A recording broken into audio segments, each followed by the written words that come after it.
और अब आपको बताएंगे डिप्टी एडिटर शिवेंद्र परमार की रिपोर्ट। प्रतापगढ़ पुलिस अधीक्षक को किया गया एपीओ। पुलिस अधीक्षक लक्ष्मण दास को एपीओ किया गया है। एनडीपीएस से जुड़े मामले में खराब प्रदर्शन के चलते ये गाज गिरी है। पुलिस अधीक्षक के काम से संतुष्ट नहीं था मुख्यालय। प्रतापगढ़ में एक एसएचओ को रिश्वत लेते गिरफ्तार किया गया। एनडीपीएस के मामले में रिश्वत ले रहा था एसएचओ, जिसके बाद में ये त्वरित एक्शन लिया गया है। प्रतापगढ़ पुलिस अधीक्षक को एपीओ किया गया। पुलिस अधीक्षक लक्ष्मण दास जिन्हें की एपीओ किया गया है। एनडीपीएस से जुड़े मामलों में खराब प्रदर्शन के चलते ये बड़ी कार्रवाई की गई है। पुलिस अधीक्षक के काम से संतुष्ट नहीं था मुख्यालय और यही बड़ी वजह रही किस तरह की कार्रवाई को अंजाम देना पड़ा। और इसी खबर पर अधिक जानकारी के लिए मेरे साथ deputy editor Shivendra Parmar phone line पे जुड़ चुके हैं। शिवेंद्र, और क्या कुछ जानकारी आपके पास इस कार्रवाई से जुड़ी? आयुषी, ये बड़ी खबर है क्योंकि जब किसी भी जिले के एसपी को एपीओ कर दिया जाए और वो भी उसके काम में लापरवाही के वजह से, तो आप समझ सकते हैं कि ये कितने मायने हैं इस खबर के। मैं आपको सिलसिलेवार बताता हूँ ये कार्रवाई क्यों हुई है। प्रतापगढ़ के एसपी हैं लक्ष्मण दास, जो कि प्रमोटी आईपीएस अधिकारी हैं। थोड़े दिन पहले ही उनको जिले की कमान मिली थी, लेकिन प्रतापगढ़ जो जिला है वो उन जिलों में शामिल है जहां एनडीपीएस के मामले सबसे अधिक होते हैं, एनडीपीएस से जुड़े हुए मामले। बीते दिनों 2-3 ऐसी मीटिंग हुई जो डीजीपी युवा साहू ने ली कि वो प्रतापगढ़ की परफॉर्मेंस से बहुत नाराज नजर आए। उन्होंने कहा, प्रतापगढ़ के एसपी को उन्होंने कहा, जो पिछली मीटिंग थी उसमें युवा साहू ने, कि जब एनडीपीएस की कार्रवाई बाकी जिलों में हो सकती है, गंगानगर में हो सकती है, तो प्रतापगढ़ में क्या दिक्कत है? आप लोग क्यों एनडीपीएस की कार्रवाई नहीं कर पा रहे? क्यों आपके जो आंकड़े हैं वो इतने कमजोर हैं? लेकिन आप कमाल की बात देखिए कि परफॉर्मेंस तो नहीं सुधरी चित्तौड़गढ़ पुलिस की, एसपी की। वहां के जो एक एसएचओ है थाने के, उनको 2 दिन पहले ट्रैप कर लिया 8 लाख रुपए की रिश्वत लेते हुए एसीबी ने। तो इससे ये पता चला कि जो वहां के एसपी हैं वो पूरी तरीके से नाकाम हो गए हैं। जो एनडीपीएस से जुड़े हुए मामले हैं, नशे की तस्करी और जिस तरीके से तमाम इससे जुड़े हुए अपराध हैं, चाहे इसका परिवहन हो चाहे इसकी तस्करी हो। और इसके बाद जब पुलिस मुख्यालय प्रतापगढ़ के एसपी की परफॉर्मेंस से संतुष्ट नहीं था, फिर ये सरकार को अनुशंसा की गई और आज सरकार ने प्रतापगढ़ के पुलिस अधीक्षक को एपीओ कर दिया है। नया एसपी अभी तक प्रतापगढ़ में किसी को नहीं लगाया गया है। आयुष और शिवेंद्र, इससे एक मैसेज भी दिया गया है कि अगर आप अपने काम में लापरवाही करेंगे तो कार्रवाई कभी भी किसी भी वक्त हो सकती है, किसी को भी बख्शा नहीं जाएगा। देखिए, लंबे समय बाद कार्रवाई हुई है और इसका श्रेय जाता है डीजीपी युवा साहू को, क्योंकि राजस्थान पुलिस में अभी भी, मैं नाम भी बता सकता हूं, अभी भी बड़ी संख्या में नॉन परफॉर्मर पुलिस अधीक्षक बैठे हुए हैं जिनकी परफॉर्मेंस अच्छी नहीं है।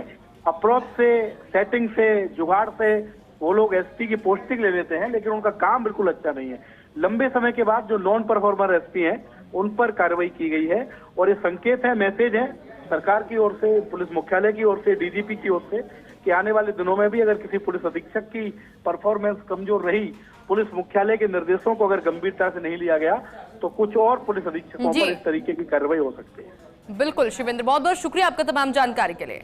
इसी खबर पर अधिक जानकारी के लिए मेरे साथ में associate editor doctor Rituraj Sharma भी फोन लाइन पे जुड़ चुके हैं। ऋतुराज जी, एक सीधा मैसेज दिया गया कि अगर लापरवाहियां बरतेंगे तो कार्रवाई होगी, कड़ी कार्रवाई होगी, और शायद एक संदेश अब इससे जाएगा डिपार्टमेंट के अंदर भी कि अभी वक्त है कि आप सतर्क होकर अपना काम करें।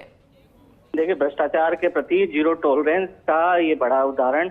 ये संशोधन चाहूंगा कि जो एनडीपीएस मामले में आरोपित थे वो वहाँ के अरनोद थाना के थाना अधिकारी थे, तो उस मामले में लेकिन एसपी की लापरवाही मानी गई यहाँ पर लक्ष्मण दास की, और की चीजें उनके नियंत्रण से बाहर कैसे हो गई, और एनडीपीएस के तहत जो मामला दर्ज किया जाना चाहिए था वो नहीं करके और एक रिश्वत ली गई, 8 लाख की रिश्वत लेने का प्रकरण जो सामने आया, उसमें पूरी तरह से जिम्मेदार माना गया एसपी को।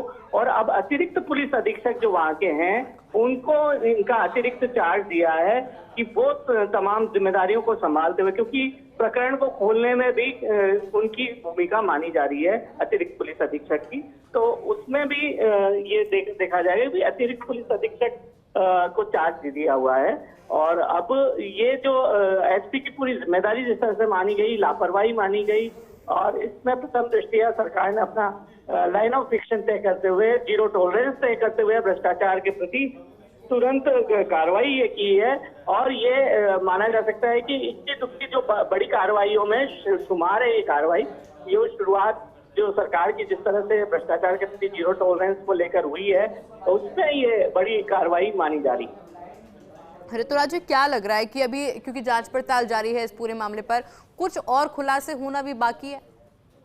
बिल्कुल, और इसी वजह से ये एक लाइन ऑफ एक्शन तय करते हुए ये कह दिया गया है कि सरकार की ओर से एक तरह से संकेत दे दिया गया है कि अब इन मामलों में लापरवाही नहीं चलेगी और जो प्रोसेस है जांच का, जो एसीबी अपने स्तर पर करती है, गवाहों का बनाती है और साक्ष्य जो सबूत जुटाती है तमाम प्रकरणों को लेकर, वह उसकी कार्रवाई में कहीं कोई खलल नहीं हो। और इसलिए प्रथम दृष्टया ये अहम कार्रवाई करते हुए, क्योंकि कहीं अगर जिम्मेदार जो इस घटना के इस तरह के जो प्रकरण आते हैं सामने, उसमें जिम्मेदार जो हैं वो अगर अपने पद पर बने रहे, तो कई बार ये देखा जाता है कि वो सबूतों को छेड़छाड़ और अन्य कई चीजें की जा सकती हैं। तो इसको देखते हुए ये प्रथम दृष्टया जो बड़ी कार्रवाई की एपीओ कर दिया है और अब अतिरिक्त पुलिस अधीक्षक को अतिरिक्त चार्ज दे दिया गया। बिल्कुल ऋतुराज जी, पूरे मामले पर आगे भी अपडेट आपसे लेंगे। फिलहाल के लिए बहुत बहुत शुक्रिया।